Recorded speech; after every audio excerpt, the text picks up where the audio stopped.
good afternoon, good evening to all our viewers who are watching us from across the world. Thank you so much for joining us in this wonderful afternoon. Ladies and gentlemen, my wonderful friends, I am Sangita Singh, your moderator, and on behalf of AsiaOne magazine and URS International Media House, I would welcome you all to WebTalks Series 17.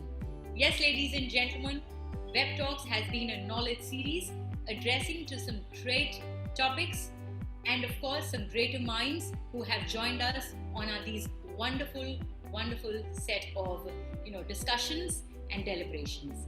Yes, I must say that it has been a great knowledge series in terms of actually being relevant to realities. We've addressed the finest and the most relevant topics. And on that note, ladies and gentlemen, today yet again we are here with a very interesting topic, which of course has been hovering on all our minds. It's all about education, isn't it?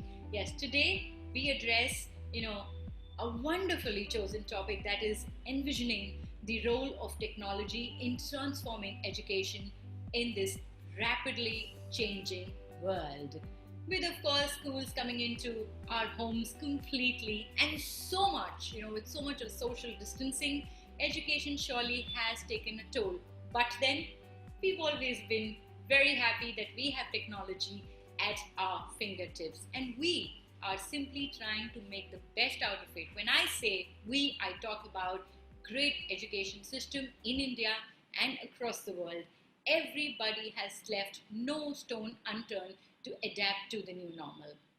And on that note, you of course, our viewers, our followers on AsiaOne who've joined us week after week, making WebTalks an amazing series for our great speakers to be here and our great viewers to be a part of this. And on that note, ladies and gentlemen, let me get started talking a little more. I think it's very important from India perspective when there is so much happening around us. COVID has now actually become a part of all our lives and there's great crisis that each one of us are facing. Well, there is a little bit of positivity around talking about the new education policy. Yes, ladies and gentlemen, it was just last Wednesday when the Indian government replaced the 34-year-long national policy on education, which was framed somewhere in 1986 with the new wonderful education policy of 2020.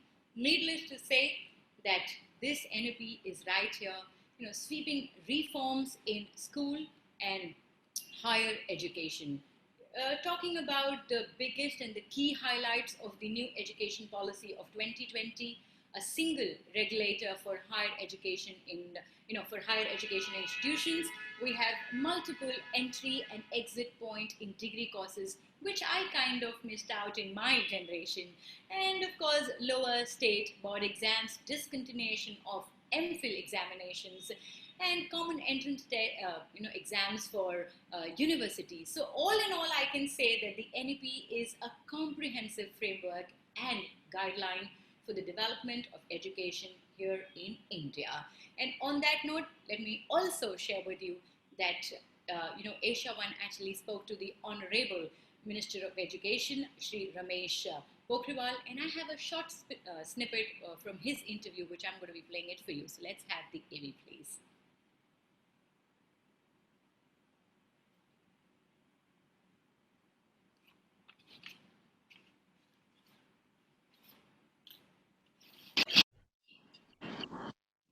मानव संसाधन विकास मंत्रालय की team ने रात और दिन ये करके इन विषम और विपरीत परिस्थितियों में चुनौती भरे माहौल में खड़े होकर के और इस चुनौती को स्वीकारा और प्रधानमंत्री जी के वो शब्द प्रेरणा के रूप में ले जाऊँ। उन्होंने ये कहा कि जब किसी चुनौती का मुकाबला होता है तो वो अवसरों में तब्दील होती है और हमारे देश के ऐसे संत जो आधुनिक भारत के ऐसे व्यक्तित्व गिने जाते हैं जो पूरी दुनिया के लिए भारत की संस्कृति की प्रेरणा बनी है। ऐसे विवेकानंद जी ने कहा था कि जितनी बड़ी लड़ाई होती है उतनी ही बड़ी जीत भी होती है, जितनी बड़ी कठिनाई होती है उतनी बड़ी सफलता भी होती है। मुझे अच्छा लगा कि AsiaOne ने एक ऐसी श्रृंखला शुरू करने का विचार बनाया है कि जिस भी किसी व्यक्ति ने अपने जीवन में विशेष कुछ अर्जित किया हो, अतिरिक्त अर्जित किया हो, तो ऐसे लोगों के लिए जो एक श्रृंखला आपने तैयार की है, उसके लिए मैं AsiaOne को शुभकामना देना चाहता हूँ।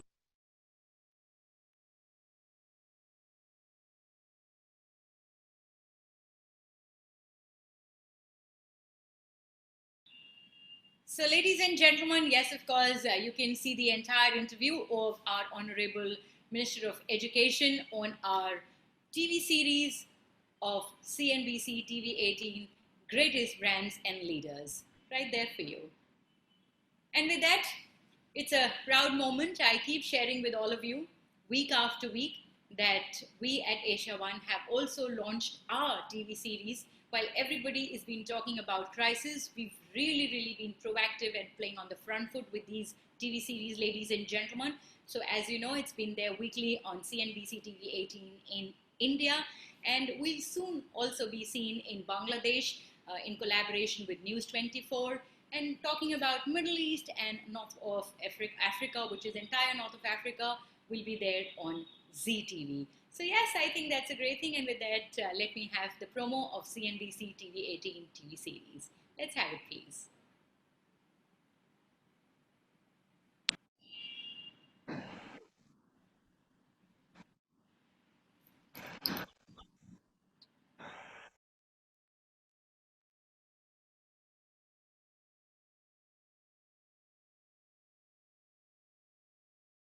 Greatness is defined by the leaders who wield it. A brand is a culmination of groundbreaking ideas and impeccable execution. URS AsiaOne presents Greatest Brands and Leaders 2019-20. At these times,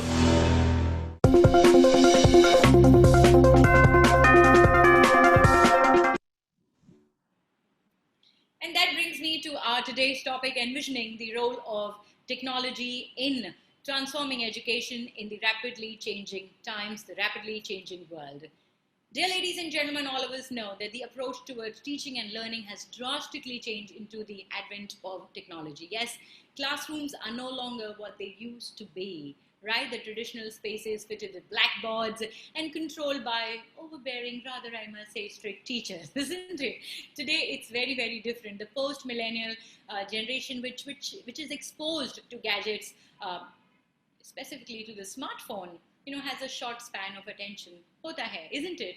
And actually seeks for instant gratification, or rather instant learning on a click of a button. Well, they want freedom to decide that how and what they wish to learn and how they are looking forward towards their source of information. Yes, the wish is actually fulfilled by technology that has democratized Indian education system, and I think that remains the same for everybody around the world. And on that note, let me introduce our esteemed panel of speakers who are here with me, some great smiling faces, and of course industry experts and academically wonderful personalities who are here to enrich our webinar of WebTalk Series 17. And on that note, ladies and gentlemen, today we're joined by His Excellency Dr. Professor Kriengsak Chareonwongsak, Honorary Consul General of the Republic of Zimbabwe to the Kingdom of Thailand. Hello, sir. How are you doing? I'm very happy to talk to you all once again. I'm happy. The whole thing is fine in Thailand. I'm here in Thailand at this hour. Perfect. Everything is wonderful in Thailand, and I think we're seeing some great news around the world. We are kind of, dealing with this great crisis with a lot of resilience. And on that note, we also have the lovely Nisha, Bhakar, who's been enriching our webinars. Thank you, ma'am. Director, Principal, Navayuga World Schools. Thank you, ma'am, for joining us. How are you feeling today? If you could unmute yourself, ma'am. Thank you so much, Sangita, and happy to be here once again. And yes, while cyber security, ladies and gentlemen, has always been our concern, we have an industry expert here with us, Mr. Shreekumar Nair, founder, CEO, Vinca Cybertech. Hello, sir. It's wonderful to have you here on this wonderful series. Namaste all. I'm looking forward for this wonderful web talk on how technology can be useful for schools. And thank you, Sangita. Thank you, sir. Pleasure to have you here with us. We're also joined by Dr. Kavisha Khurana, Viz, Director, the Chintels Group of School from Kanpur. Hi, ma'am. How are you doing? Could you unmute yourself, ma'am?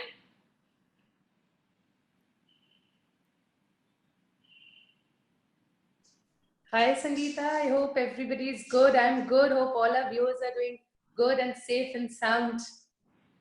Thank you, ma'am. Thank you for your well wishes. And yes, everybody, I'm sure, is doing perfect. And we also joined by Professor A.M. Rawani. How are you doing, sir? Sir, can you hear me?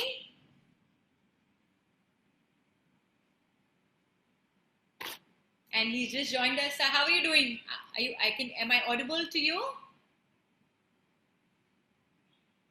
Okay, I'm going to come back to him and I'm going to say a big hello to him as he's just joined us. And you know, the frequently and the most asked question in any webinar is, am I audible? Can you hear me? And is my video okay? Are my lights okay? And yes, we are here. So with that, let me get started with Dr. Kriengsak with the first question. Sir, so we'll get started with you. According to you, very quickly, we want to understand that how significant is the role of technology in transforming education in today's changing scenario and the world around us?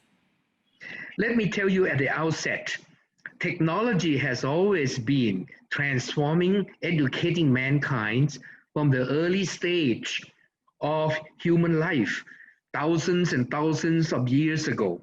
When you start knowing how to do paper, you learn to use technology to put your thoughts on paper. When we have the printing press, we too have learned how to be able to accumulate knowledge past the time period of our life. So they pass on to another generation and also elsewhere. So all the technology, in my opinion, has been always transforming the task of educating mankind from the caveman all the way till now. But because the whole world is going through rapid transformation of technology, the technological development has been fast in pace and has been very disruptive in change. Consequently, therefore, today we have to wrestle with the usefulness of technology in the education field far more than ever before. And hence, if we are able to make use of them in the right way, we will be able to benefit hugely. All the things that we have to take a lot of effort and time to learn things can be shortened in time. And therefore, we have the possibility of learning quickly, able to make use of it widely. We have a short lifespan. All of us, no matter how good is the healthcare system, we shall die in one day time. It could be 100 years, 80 years. Lifespan have lengthened somewhat, but we have to live just a limited time. Hence, technology that can fast pace and allow the transfer of understanding and knowledge for us to be able to accumulate in our own brain, in our own personalities, and able to execute it through our daily lives can be very powerful. Therefore, I'm all for using all the available technology to help us. The question, therefore, is how would it pan out in this rapidly changing world, which is very complex, very volatile, a world which we are facing things that we haven't seen for a long, long time, like this COVID situation. COVID has pushed us into using technology, for example, the online technology, far more than we ever done. People who said we are not ready become suddenly ready because there's no other way.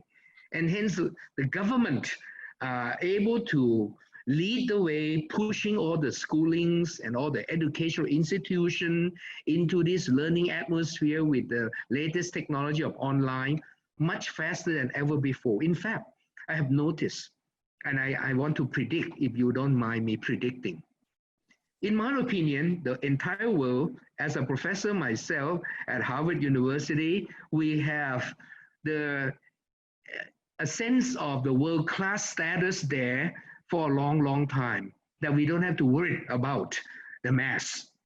Basically, the mass has no way to enter this elitist university. But today, look at what happened.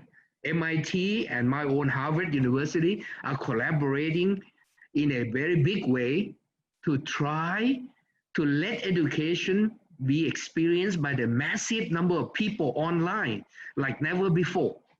Hence, you can see the leading direction that is coming. I also sit on the board of a university for the poor people, another university which do not charge any fees except for exam fees alone. It's a university to help the whole entire world, of the, particularly the poor, to be able to access accredited in education. What would happen to this? It's online. Therefore, my prediction is this: there will be only 2 tiers of university left eventually. We have 5 tiers thus far in my own classification.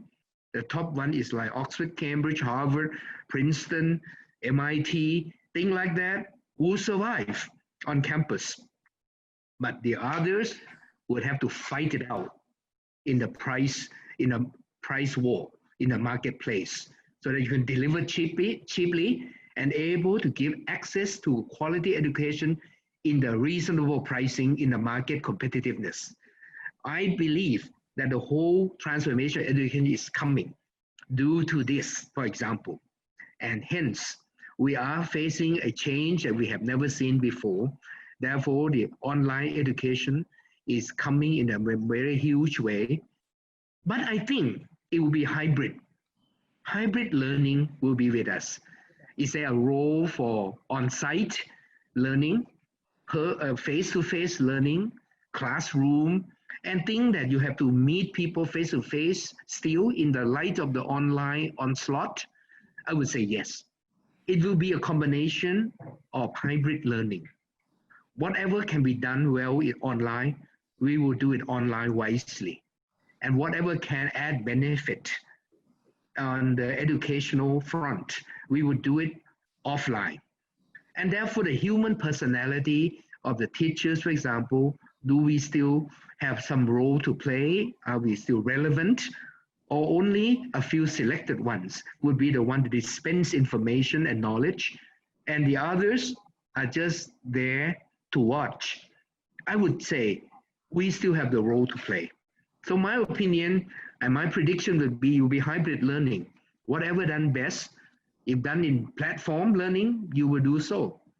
The change, therefore, will come in the effectiveness of how you can do things online, for example, and the change of the way we become teachers. It will be more facilitator than ever before.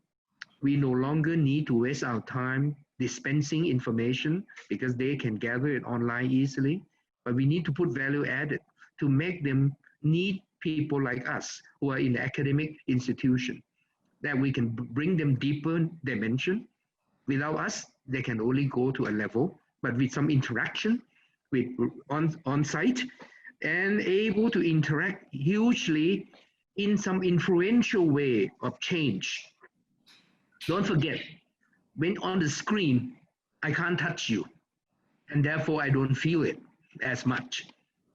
Experiential learning cannot come merely by watching the screen. There must be some impactful education that come from offline. And therefore, I would predict that hybrid learning will happen in the long haul. And also, I think there's collapsing of formal education, informal education, and non-formal education is coming together to merge into a unified whole.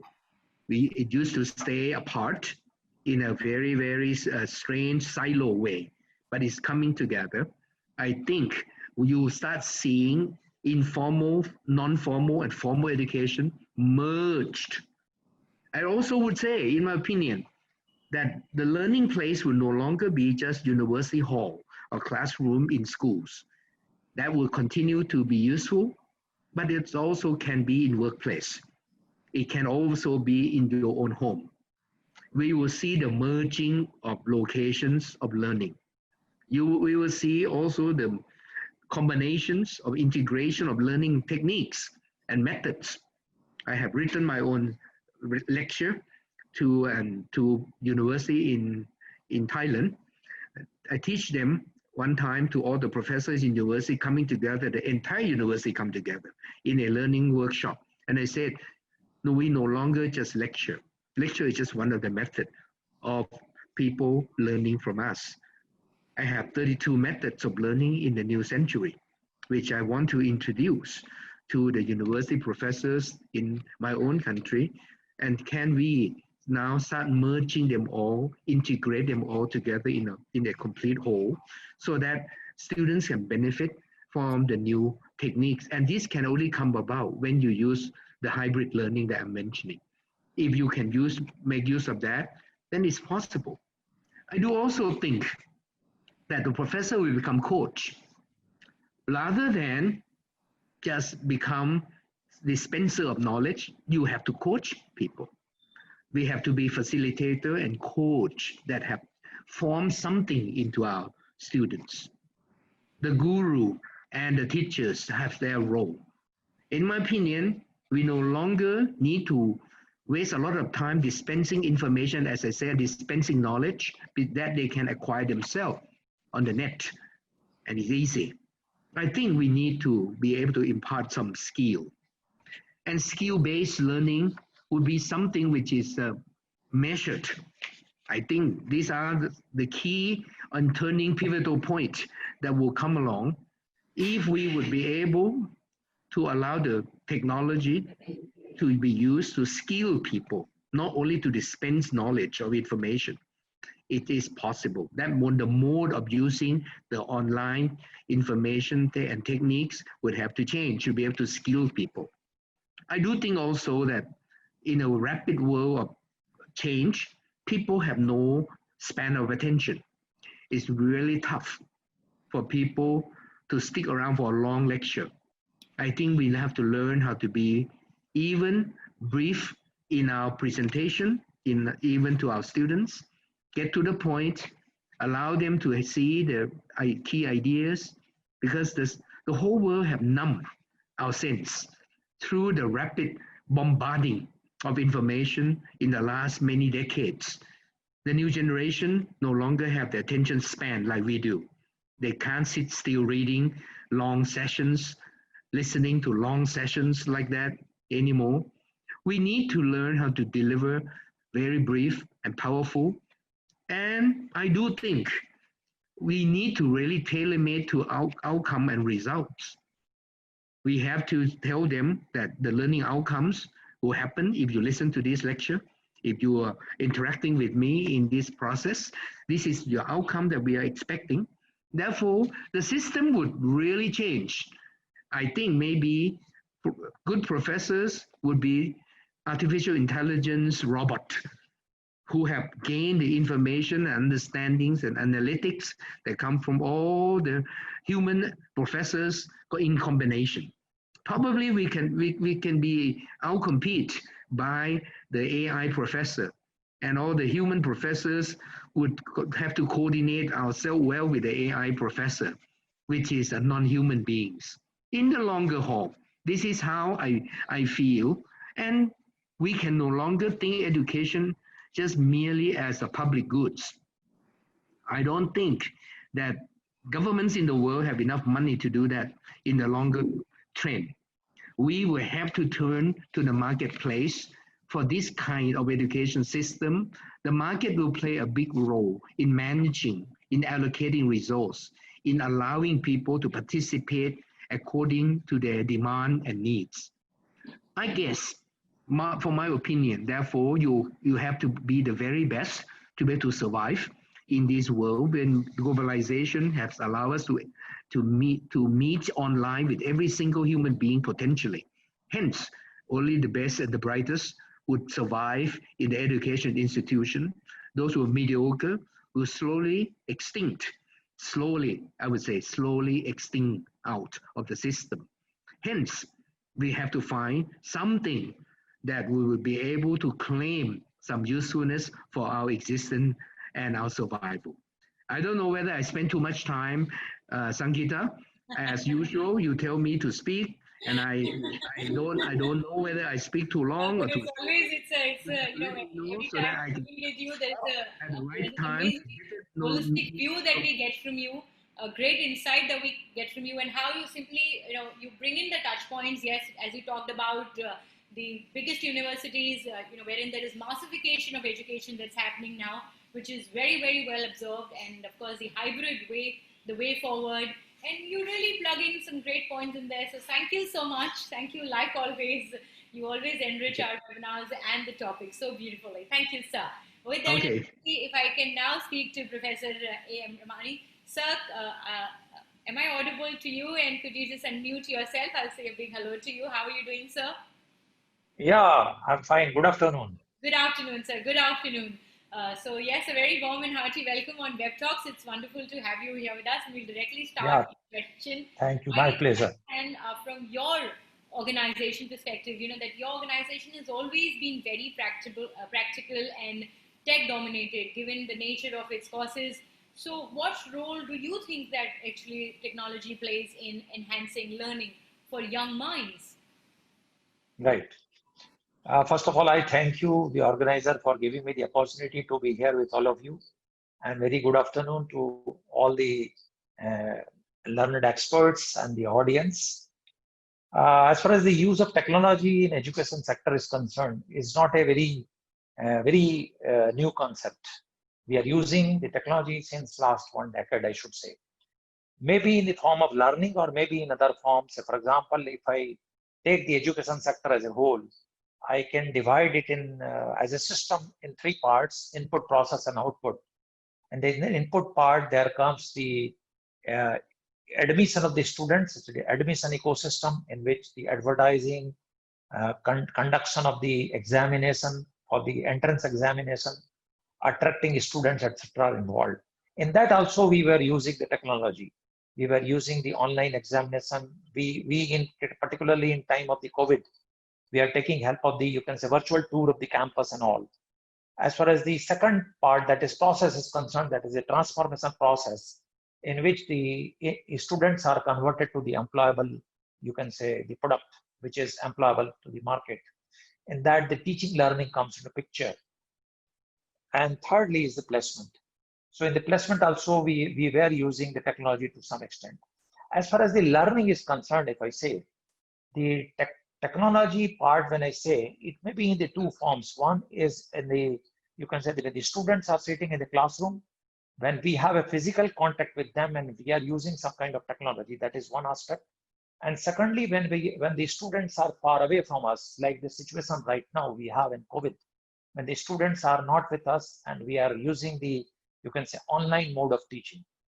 So online mode of teaching, we are all adopting now, and we don't have any option. Rather, we are all forced to adopt this technology right now.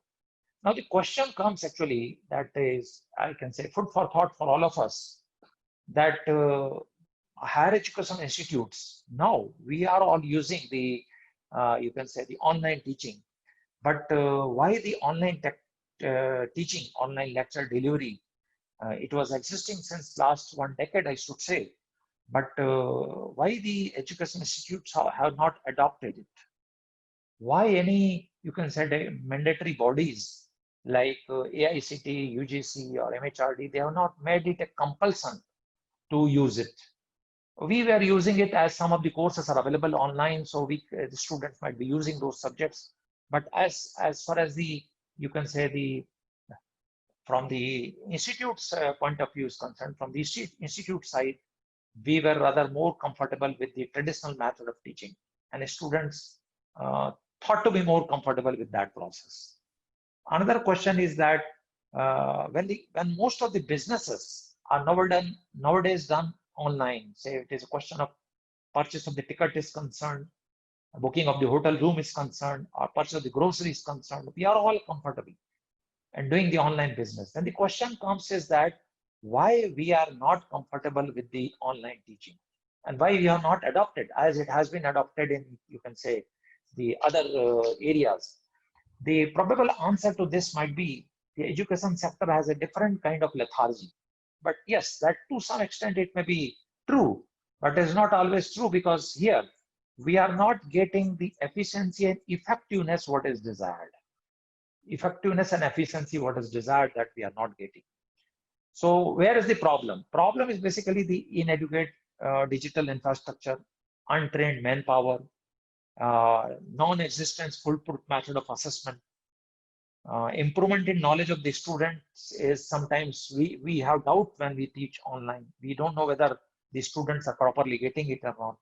We feel ourselves more comfortable with that traditional method. Students, when it is taught online, students feel liberty whether they attend it or not attend it. The teacher has not much control over it. And attentiveness of the students is also doubtful. These are some of the problem areas. But yes, these online teaching has a different kind of advantages as well. Advantage is that learning from anybody at any time. That is no doubt an advantage. And that is why the students love it. Students like it. If they are not interested to learn from X, they can learn from Y if it is available. So that is there. And students are technology savvy as well. So they want to adopt it. Only thing is that there is a little need of change of mindset of the students. So students want to enjoy the flexibility. It improves the engagement of the students, and knowledge retention is also improved. So as far as the use of, you can say, the technology for the learning is concerned, we many times say that what is the medium of instruction? We say that the medium of instruction is English or Hindi. But I say that in 21st century and what the future we are going to see ahead, in that I would say that the medium of instruction is not Hindi, neither Hindi nor English, but it is technology. So we should all adopt in that way that yes, the medium of instruction is technology.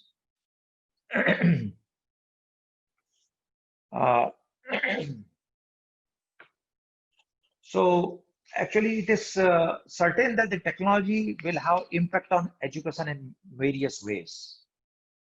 New technologies are evolving: artificial intelligence, machine learning, blockchains, smart boards, handheld computing devices, and many more. All software and hardwares are there, which will not just change what the student learn, but it will change how the students will learn.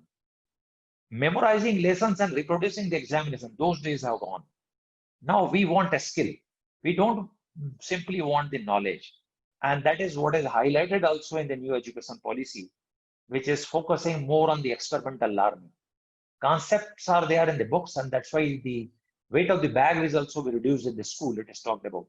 So concepts are there, and more learning will be based on experiments. So that is where we are in that age actually. We have to go beyond the typical lecture style of, you can say, delivering lecture. We have to have more involvement of the students in that.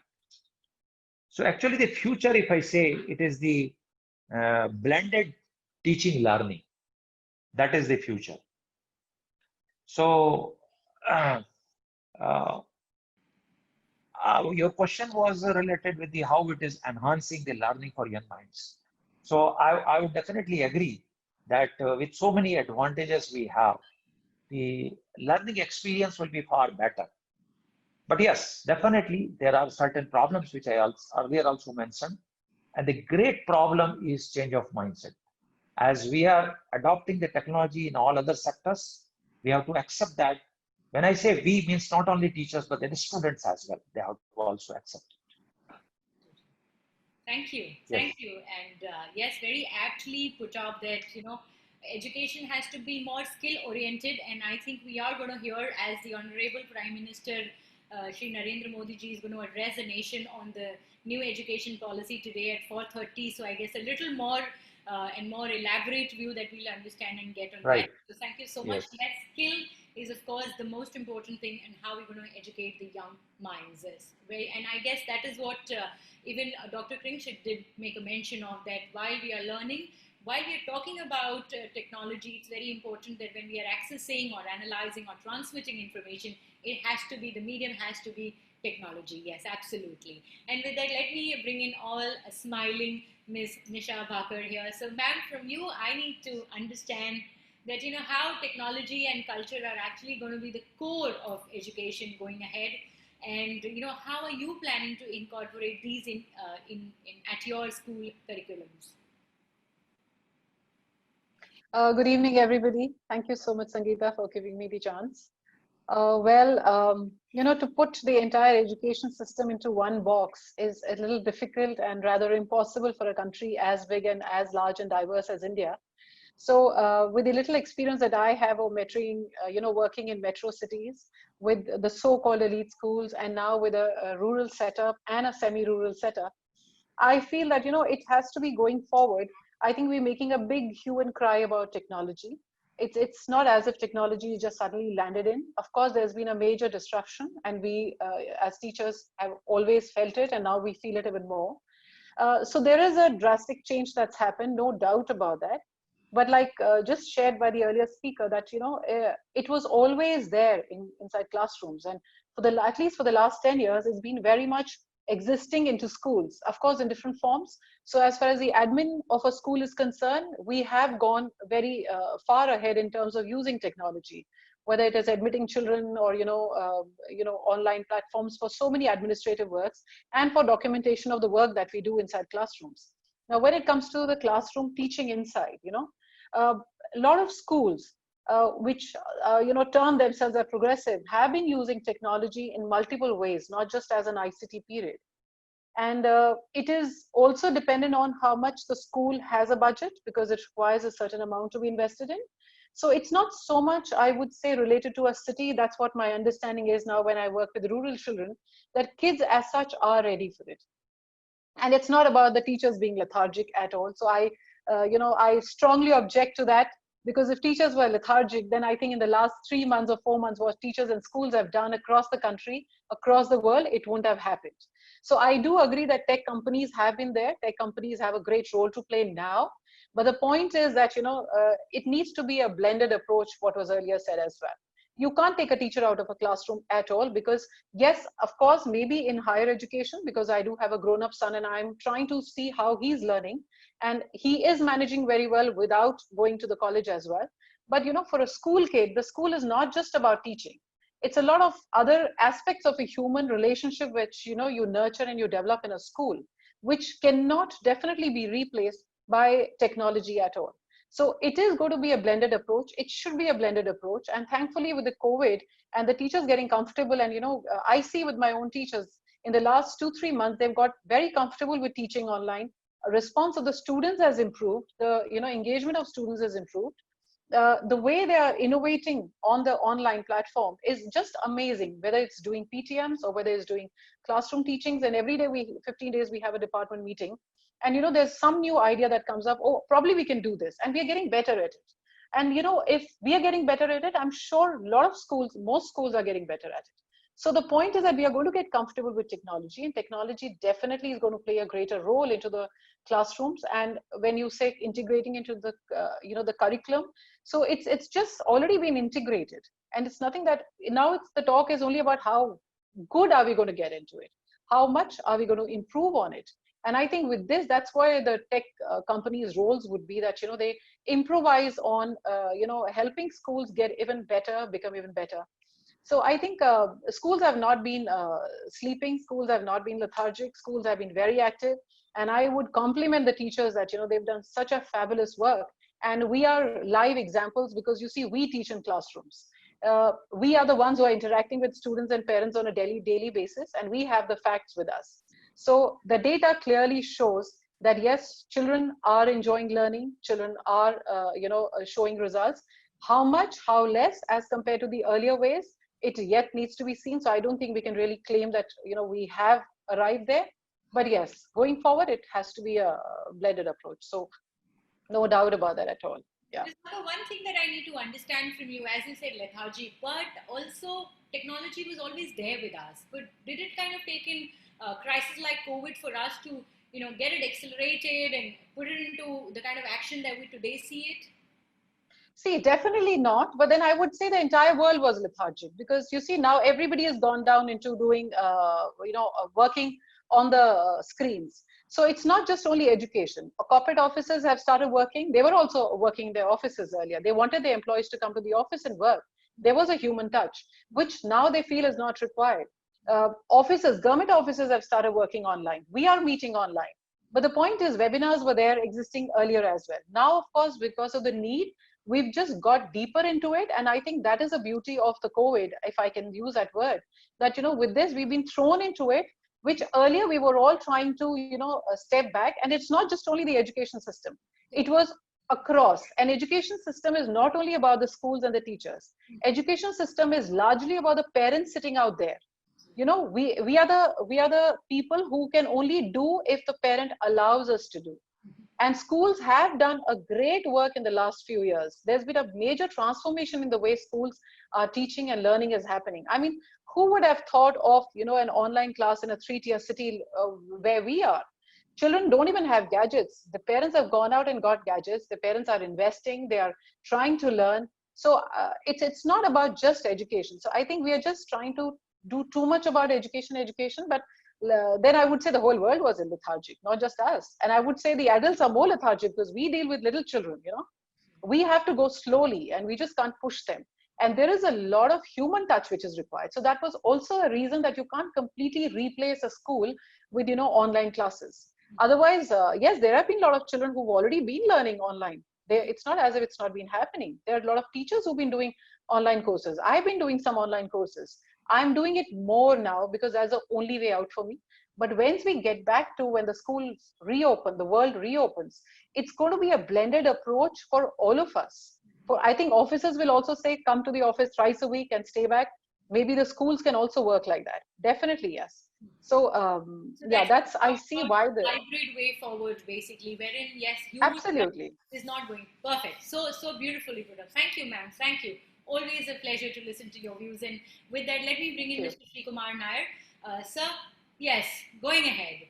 Will students, with now students learning coding and other technical skills at very, very young age, what is your reaction about all this? And do you really think it is also important to educate young people on issues like cybersecurity and other related concerns? Well, thank you for the opportunity. It's really a pleasure to be here with so many learned educationists and academicians. I'm happy to be here. Foremost, technology was always available. Okay, and from that perspective, why I agree with all the speakers who have shared. It was already available because there was online MBAs, there were a lot of online courses already available. The advent COVID became a catalyst because we were all wanting to stay at home, and all of a sudden the behavior, or like as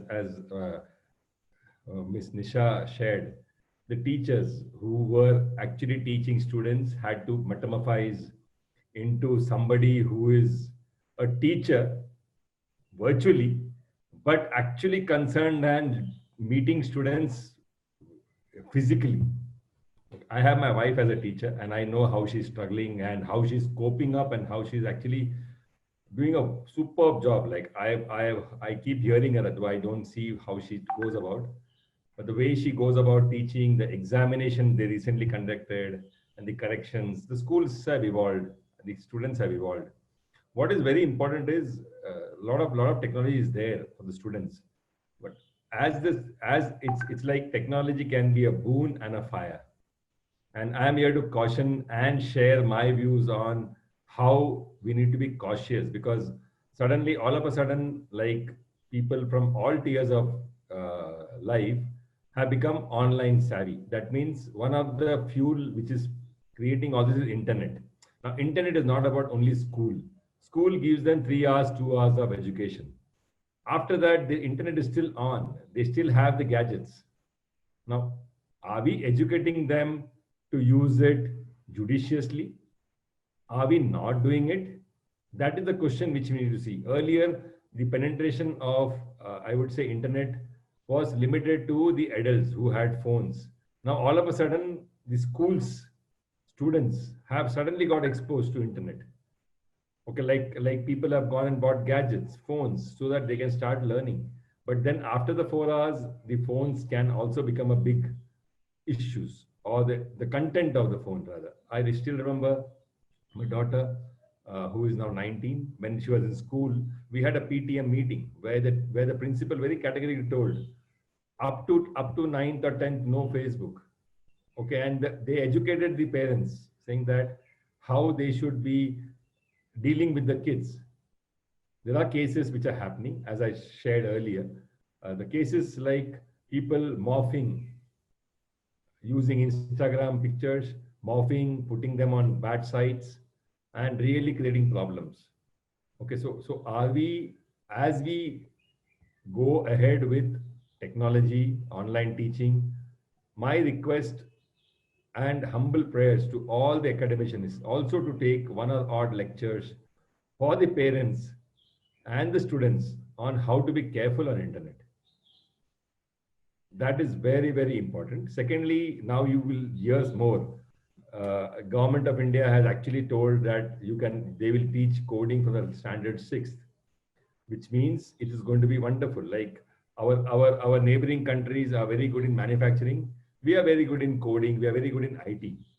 I think that is the idea of leveraging, become the superpower, and from the very early age, all this is only adding to the challenges which are with the teachers, because now the teachers are actually, the teachers spend more time than the parents. If you really see 8 hours of school or 6 hours of school, the school spends more time with the kids than anybody else. And they have to be very, very educated on the cyber security part, the security part of it, so that, and nowadays you can also see that the schools being hacked. Why? Because the information which is available with the school, that is the students' data. Okay, you have 300 students, 400 students, you have the entire students' history with them. Okay, and that we may say, oh, it's what students. No, it is, this data is also useful for somebody else. Okay, and how they use it, how they misuse it, we don't know, because when we admit a student, we also take their parents' details, their Aadhaar card or the identity proofs, their photographs, so many things. Are we really putting all those things carefully? Are we putting the vaulting of it so that the data is not leaked out? Because nowadays even big companies, okay, who are spending tons of millions of dollars, are getting vulnerable. You have seen latest story about the Garmin watch company, which is the big thing, getting hacked. So they have put a lot of measures in place.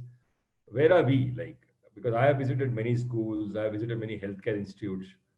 We have application which can be accessed online, but beyond that, we have not much of, like, what is the password protection, what we are doing, what are the areas, like which sites to go, which sites not to go, which sites needs parental guidance, which sites might not require parental guidance.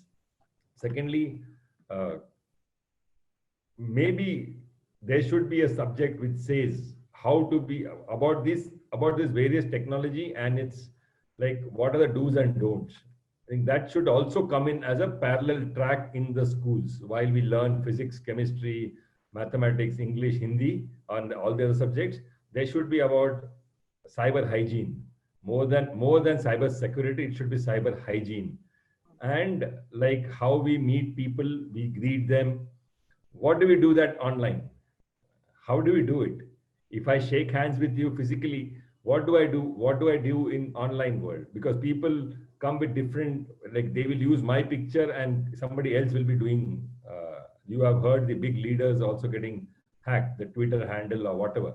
Instagram is a favorite spot for youngsters today, and that's getting really messy if it is not properly managed well.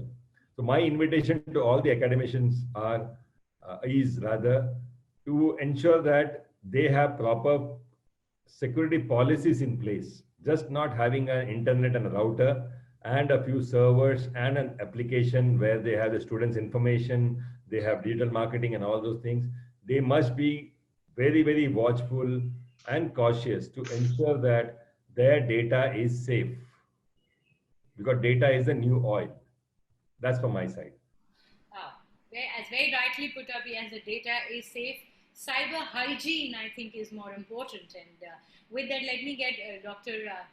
Kavisha into the panel. And ma'am, if you could just unmute yourself. And my question to you would be that, how do you actually envision technology reforming education programs and structures going ahead? And how will it actually change the learning and growing, we know today?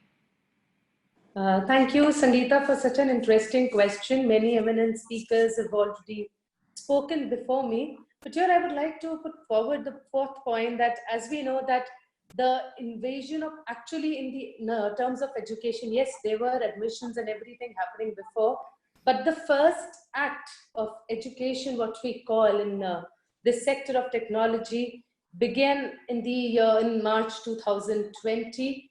And it was characterized by pandemic of fear as a consequence of profound uncertainty overwhelmed all of us and conquered our minds with unanswerable questions. Though we are still looking for the answers, and for months we've been thinking the same thing: when life will return to the semblance of what it used to be. But then a thought struck me: what if this pandemic had come maybe 2 decades back or 15 years ago, when the internet was not so active in the country? What would have happened to education then? So, but thanks to technology, that education kept on moving and definitely evolving. Today, education has no stop, and in fact, the student's mind is also not a vessel to be filled with, say, only facts and figures. They're now using many media and materials to get learning experience from all sides. And same goes for the teacher. There's a very famous quote you must have heard of, that we cannot change the direction of the wind, but we can always adjust the sails. And I feel the teachers across the country, across the globe, like expert sailors, have adjusted the sails really well. Teachers played the role of not only teaching, but also online, trying to get to the children, talk to them, and be their coach. As Dr. Kriengsak also mentioned that they're trying to be coach to their children, and even online, they're trying their level best. Initially, yes, there were some issues, but there is an issue everywhere. So here, Sangita, I would also like to tell you, just 6 months back in the month of February, I was at a panel discussion in Bangalore. So there, we were discussing on various points, and one point was, will technology ever overtake classrooms? And it would be difficult for us to believe that in the chat as well. I said we have that particular question in our chat as well. Everybody's been asking this, Okay. So 6 months back, everybody was like, will technology ever replace classrooms? And 6 months back in the month of February, I'm telling you, then we came, like the conclusion which came out was, probably technology will replace the classroom when pigs start to fly. I don't know the pigs have wings now or not, certainly they don't. But technology is here to stay. They've taken over classroom. And Dr. Kriengsak very well mentioned that now, even when the education systems, the schools would reopen, we'll have this hybrid learning of classrooms. And of course, we being as a school educators, we need children, we need ourselves to get closer to the children. Teachers have been going through everything. They're making e-assignments, wonderful animations, videos. Ma'am also mentioned taking off PTMs, playing quizzes, everything to keep the child engrossed. But here, one thing which is very, very important, which has come out recently amongst teenagers and also children of the year 7 and 8. If you listen to psychologists, that these days children have irritability issues, they have anxiety issues, sleeplessness, and even hopelessness. So this have all become very widespread. So teachers now cannot only be the teachers, they have to be emotional guides to their children. We do not need only good grades. Right now, we even want our children to be mentally very strong. And yes, the teachers across the globe are working as the torch bearers, showing the children light at the end of the tunnel. And yes, let us all keep the hope alive. And I'm sure when the school reopen, it will be different. It will be very different. But I believe that it will all be for good. That's it. Thank you. Thank you, Dr. Kavisha. And yes, very beautifully you've addressed. I mean, most of the questions that we have in our chat, as all of you all can also see it in the Q&A, where everybody is talking about, will technology actually take over and replace human teachers and the human touch and all of those, will it be only online classes? And with that, let me bring in Dr. Kriengsak here. As Dr. Kavisha did mention, and you too mentioned that it's going to be more of facilitators, it will be more of coach rather than just teachers, that emotional quotient comes from there. So Dr. Kriengsak, from you, I need to ask you, we had Professor Rawani make a mention, we had Shreekumar sir talking about cyber hygiene. So do you think this is where the government plays a very, very important role in really actually having policies out there which make it mandatory for schools, for institutions to bring in cybersecurity, cyber hygiene? Certainly. In a world that we are bombarded with data, information, and big data being collected on our own fronts, privacy is being eroded. And therefore, you can see that the big government is watching over our shoulder and knowing every single thing about all of us. It can be used for good, but it can be used for terrible things, so that you lose your liberty and freedom in a way that we have never seen. And therefore, to guard against some of this access, I do give in to allowing government to encroach on our privacy to some level, right, for a trade-off, for benefits for individual and the community and the nation. But we have to be careful that those who are in the government and sit at the seat of power, they may not be as clean and hygienic in their approach as we would like them to be. Therefore, we have to always have security. Hence, security issue has to be done at 3 levels. 1, at personal level. That's where the marketplace come in, the business has to come in to install things so that we can allow ourselves to have some liberty without encroaching on our privacy too much. That's one level, which all of us can have to access into it cheaply.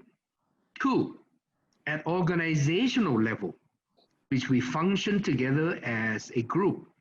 We need to install privacy, some kind of security measure. Within the IT world, you can be hacked very easily. You can be encroached too easily. Organizational level, we have to be more careful and learn how to protect our own organization and our people. At the 3rd level is at a national level. The state has sovereignty and power. Of course, state has problem. You hear that Donald Trump is worrying about his election results because he said that he need to postpone presidential election from traditional November to a later date because he's afraid that foreign powers, I don't know what country he means, who have capability to rig the system of the US government in election. I mean, it must be a powerful system to do. Therefore, that means security is not easy. Even a big state like US, a superpower, could not protect itself at the mercy of another nation rigging results. So what I'm trying to say is that whether it's how true it is, there must be some measure of truth, that the capability of encroaching our security system is there. Hence, we need to even be on guard. In a world of benefits of having ability to use super technology in empowering us for convenience and capability to reach all mankind with technology like this, we need to think of the other side, the security issue. And hence, I don't trust the big government to do it all. I do want the government to get involved. I do want the government to facilitate. I do want the government to provide legal framework to help. I want the government to pay some money for the private sector to do things that need to be done.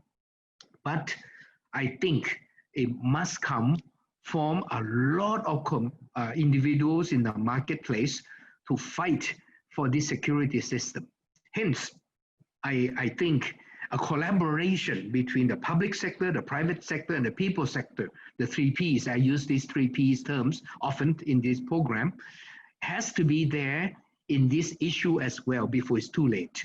I think we're living in a world vulnerable, that none of us are exempted from being encroached. Security has to be there, and stability of the system has to be there. But when you have too much stability, too much sustainability of system, you may have problem with security issue and privacy issue. I think these are the issue that I think the world is very primitive on it. Still, a long way to go from where we will need to be. We have a lot of problem, and the problem is swept under the carpet at the moment. None of us are tackling it systematically, properly. There's some measure here and there everywhere, but it's not synchronized. I think we need a grand scheme of thinking this issue out loud in the entire corridor of the global world. Thank you. Thank you so much. Well, the problem is still under the carpet and it needs to be addressed. With that, let me bring in Ms. Nisha Bhakar, and now we'll start with the questions because we've got so many questions out there. So, ma'am, there is a question from Anna Fazzardo. And well, they love the ideas that have been shared on this particular platform. But well, the concern there is that, how long all will be able to stay in front of the screen, especially a 5-year-old is what the concern is. And, what is the possible disadvantage of too much exposure to gadgets? And how do you actually block websites which is not helpful for learning? So that's what kind of Anna wants to understand. Oh, that's a big question. So Anna, I wish I had the answer to the first question that you asked. How long is it going to last? Well, I don't think any one of us has an answer to that. The question I would say is, instead of asking how long, we need to say how best can we use technology? How best can our children be exposed to? And that includes the time as well as the content. So fortunately, a lot of experts in the field are working. They're coming out with a lot of researchers on almost every 15 days you hear from experts in the field that what is a good screen time and what's a bad screen time and how much is good enough for any and every child. And over and above that, I would also say that, as a parent who's sitting at home right now, who has a more control on the child, also needs to regulate the time being spent. And I think I would say that schools are also following it very cautiously. I do understand that initially some of the schools, went a little overboard with doing too much of screen time, and some took time. But now I guess it's got a lot streamlined because it was new for everybody, So there was a certain reaction that happened, and there was a certain impulsive action that just took place.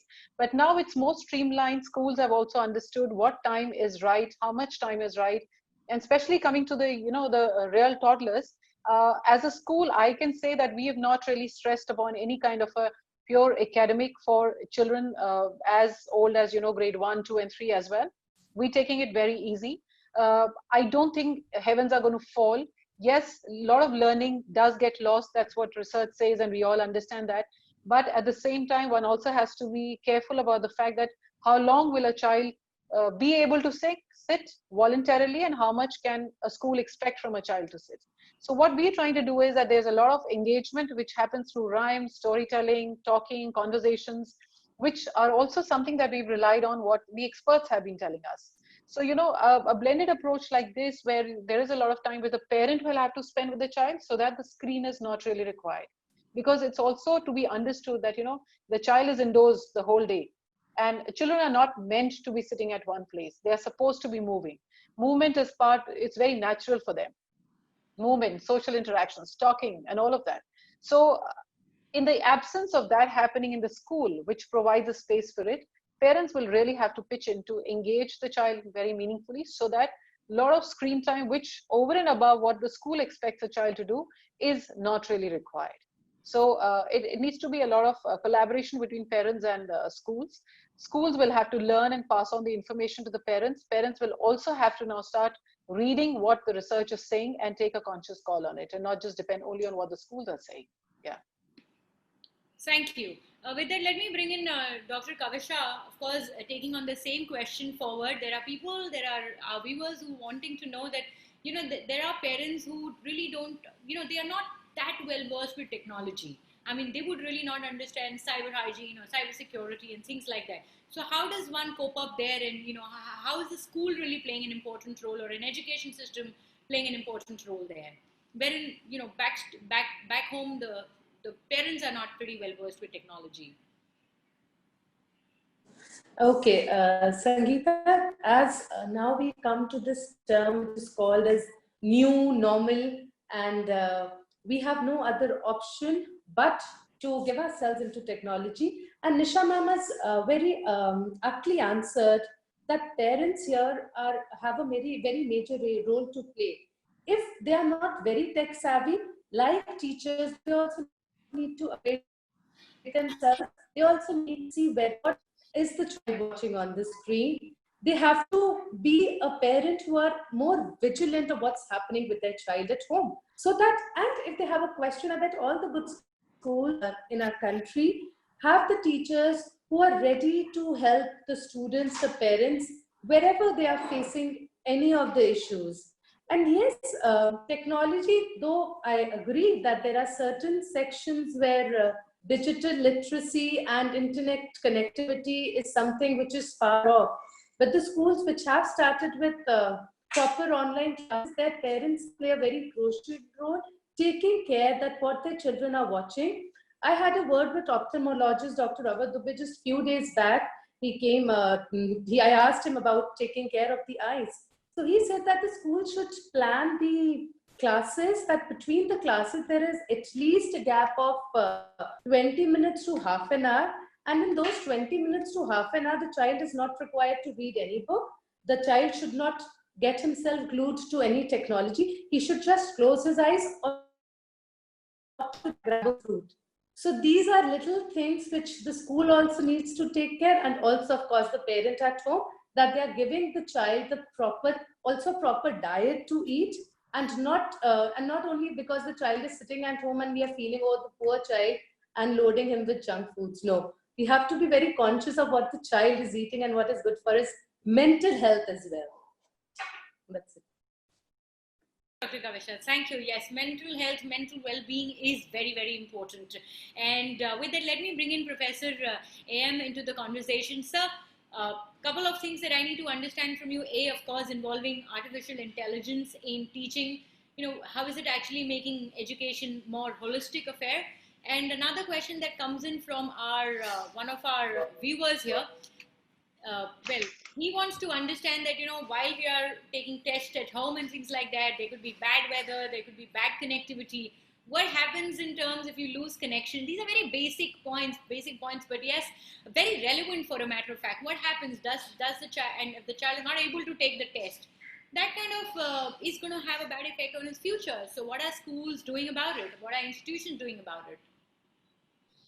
Yes, let me take first the question of the audience, which is about talking about the loose connections or internet unavailability and all.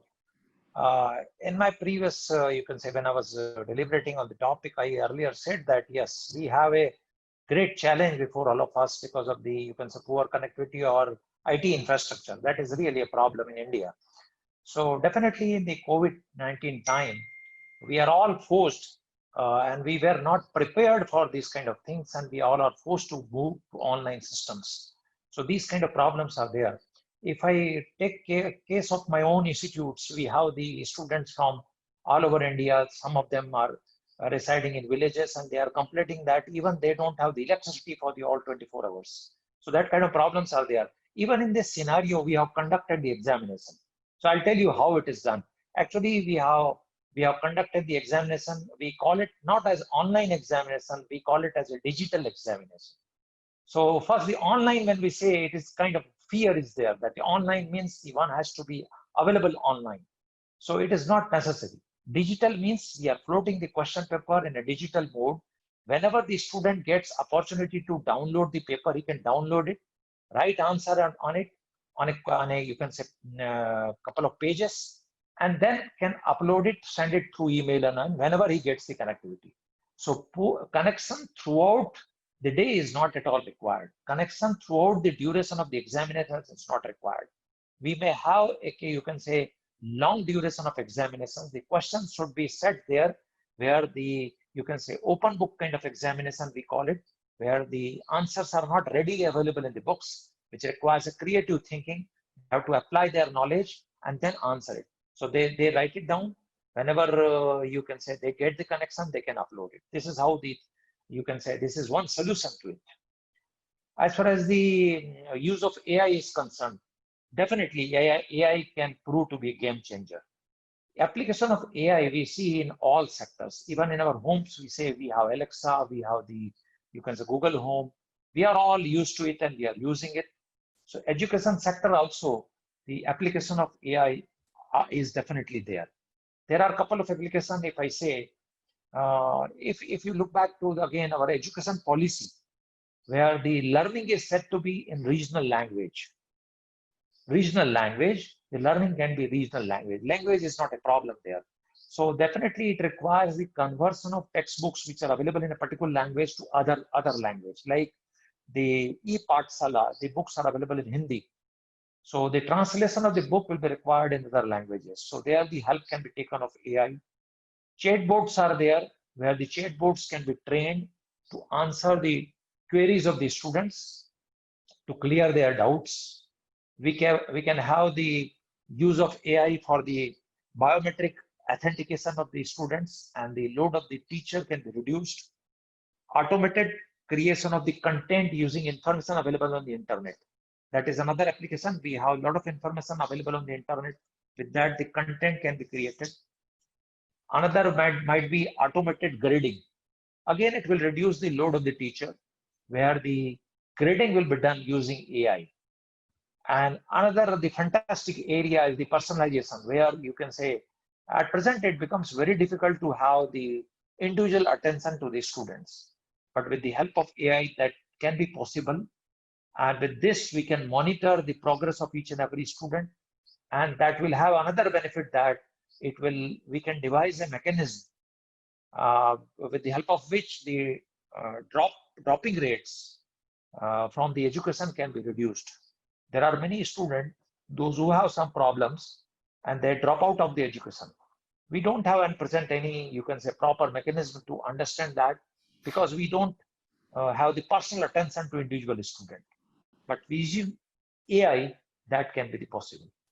But yes, I should not be very optimistic as far as the application of AI is concerned in education institutes, because definitely a couple of problems are there, which all we have to agree. First is the IT infrastructure, that is definitely there, and if at all any education institute wants to have the infrastructure in place, it requires a lot of, you can say, investment in that. So that is again a question. Shortage of the trained teachers is again a problem in that. Shortage of the teacher who are trained with that. And most important thing is the change in the mindset, because we have to change ourselves in the, you can say, the new technology, new way of doing the things. Then only we can adopt this and we will enjoy the benefits of all this. But yes, as far as my own institute is concerned, we are in the stage where we are drafting the, you can say, the vision document for 2030. So in vision document 2030, we are incorporating all these aspects of using AI, and definitely certain small AI-based apps, use of that, using chatbots, biometric authentication can be started in the near future. Yes, thank you. Thank you. With that, my last question to Shreekumar sir. Sir, from you, I need to understand that, your organization in particular, what has it done in terms of, participation in educational ventures when it comes to cyber hygiene or cyber security? Anything in particular? Any particular venture that you'd like to highlight today for us? Well, thank you. So I have been shared with certain institutions where I've given and shared with them my views. But what is very important, okay, one is hygiene. All the academics, all the people here, see, we have to understand one thing. India can be the major power in cybersecurity. Okay. And that is the opportunity we have. If you go to Israel, every small company there or the product company coming there are all from Israel because they are all constrained. When things are constrained, you get new inventions. Correct? Right now, India can be the world superpower in cybersecurity. Okay. Now let me tell you the good part about cybersecurity. From an employment point of view, okay, the kind of employment which cybersecurity can offer is tremendous. Let me tell you how my organization is working. We go to tier 3, tier 4 towns. Okay, we hire people, students, or I would say they are not engineers. I have one person who is just 12th and started doing part-time, and we taught him how to do cybersecurity, certain technologies. And then he went, before he even finishes his graduation, he goes and implements some large technologies. Okay, we are an organization of 40 people. Out of them, almost 12 people are non-engineers, not 12. I would say 22 people are non-engineers. Okay, but highly skilled people. If you teach them what is technology and how to do it, we have a huge opportunity in front of us to create. In fact, I am in touch with the government also to see how we can get the Jawahar Rozgar Yojana, how that can influence or teach cybersecurity for people. Because if you see today as employment, what is happening? There are a lot of big supermarkets, a lot of big malls, and they hire graduates. What they do, they give them pittance. They go and do mass recruitment. They window dress them, teach them a little bit of language, and then you get them as salespeople. The same people, very intelligent. Okay, the youth of India, which is what very, very intelligent people. If they are given proper education in terms of cybersecurity and the technology, huge opportunity. Maybe I encourage you to put a next seminar or a webinar on this technology. Oh yes. Yes, we already have a request, and they're saying that yes, yeah, I saw that. They need a particular webinar which only talks about security hygiene or cyber hygiene. So yes, with AsiaOne, of course, viewers, your feedback really matters a lot, and we'll surely take that into perspective, and we'll surely try to. And I would take one last opportunity. I have four major, I would say, people who are assured with education: Nisha, Kavisha, Kriengsak, and Mr. Dr. Rawani. Okay, I have an invitation to you. Introduce cybersecurity as an education stream in your institute and see how your guys get good jobs quickly. Absolutely. Okay. Yeah. Okay. Okay. Involve me. I can be your I would say partner.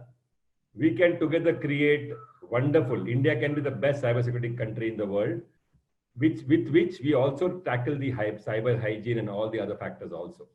Thank you, Shreekumar sir. Okay. Thank you. With that, final words from all our speakers. I'll just give you like 30 seconds to speak to all our viewers out there.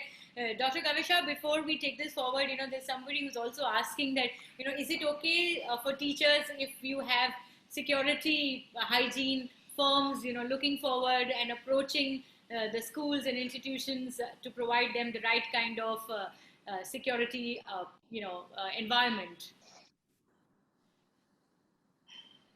Ma'am, could you just unmute yourself, ma'am, please? So sorry, yeah, Sangita, of course, they are welcome, and we are taking as a school, in fact, rather all the schools are taking the best precautions to take care of the security of the teachers and the school as well. As Sir also just mentioned that our data is online, so of course, we would look forward for the security of the teachers and of our children, of course. Perfect, and that's exactly what Shreekumar sir just made a mention of, that Yeah, that is what I said. And I think way forward is how we collaborate. And at AsiaOne, at WebTalks, we did actually do a session which all talked about collaboration is the way forward, and here we are. And your final words to all the viewers. Okay, so yeah, viewers, in this difficult times, this will soon pass. Stay strong. Education, the teachers are always there to help. And as you all know, that the 29th of July 2020 marked as a red letter day for everybody of us, not only because of the 5 awesome Rafales flying in our nation, but also because of the new NEP 2020. Read about it. Probably, as it says, quote and unquote, we might be very soon the global knowledge superpower. So, and as Dr. Kriengsak also said, we will look forward for hybrid learning and hope all turns out to be good and we shall overcome someday. Deep in my heart, I do believe we shall overcome someday. Wow, we shall overcome someday. With that, Professor Rawani, yes, sir. Final words from you, sir, in 30 seconds. Yeah, I wish that, yes, technology as far as concerned, we are using the technology. As I said that the COVID-19, people treat it as a threat, but I think that we should also treat this as an opportunity, and that for that we are using the technology. But one thing which I would like to pinpoint, that it should not happen that once the COVID is out, we forget about the technology and start doing the things like as we were doing earlier. As I said that the use of technology in the education sector is not very new. Since a decade it is there, but we were not used to use it particularly in teaching and learning. In administrative part we were using. So what I suggest and what I wish that all stakeholders, not only teachers, but the students should also start using this technology, learn from this, you can say, the time of the corona, and take it in the coming time as well, and use the technology. Definitely we all will be benefited out of this. Thank you. Yes, not as a threat, but as a technology is what COVID has to be. Let me bring in Dr. Kriengsak, sir. In 30 seconds, your final views for all our viewers who are watching us today. I would like to request that we make technology our servant to serve mankind and not the other way around. And therefore, let's be mindful that we cannot be enslaved by technology, but technology have to be enslaved by us. So true, so true, so true. Can't agree more. With that, Nisha ma'am, before I ask you for this, there's one question that read from Abhishek, and he wants to understand, will the security of young students be properly ensured with the emergence of technology in the field, even in primary education? In 30 seconds, if you can answer that for us. Well, something that we at schools had not thought of it. Now with even the education policy stressing on the pre-primary schooling, and as Mr. Shreekumar also said, it becomes something which just can't be ignored at all. So the question is not whether should we or not, should we not, it is we will have to do that. And I think it, like he just said, schools will have to collaborate with experts like him to understand it at a much deeper level, which trust me, all of us did not. So we did believe that we were safe, but we never thought of the threats that were coming in. Now, since we know, we are aware, so we will definitely have to look into it and put it in place. Not only for students, pre-primary, but students across, even the older kids who are very, very susceptible to this. We are still learning. This is hands-on. Absolutely. And ma'am, your final words for all the viewers out there. Well, I think it's a great time to be staying alive in, and fortunately to be working, because this major disruption, especially in the school education system. So we've just been woken up, and it's a springboard, and I think it just needs to be used as carefully as possible and as effectively as possible, and not to miss the opportunity. That is such a great chance for all of us across the world, to bring about some positive and a better change, and definitely in schooling, of course, to make the school even much more safer place and more happening and more enjoyable places. So I think let's all of us encash on this and collaborate with each other. Thank you. Shreekumar sir, one final tip for everybody to stay really safe out there when it comes to cyber. Be safe.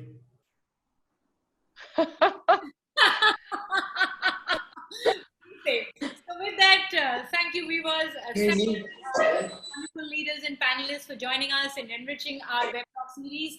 Thank you. It is always a pleasure to have you all back, again and again. Yes, Nisha, I'm Kriengsak, sir. Of course, looking forward for everybody else to keep joining us and stay connected on the AsiaOne Facebook page. And in case if we have more questions from viewers, we'll be mailing it to all of you. Thank you, all of you, for joining us today. And with that, ladies and gentlemen, I'm sure that you'll be watching on our wonderful CNBC TV 18 series. And of course, with the Honorable Education Minister out there. With that, this is Sangita Singh signing off.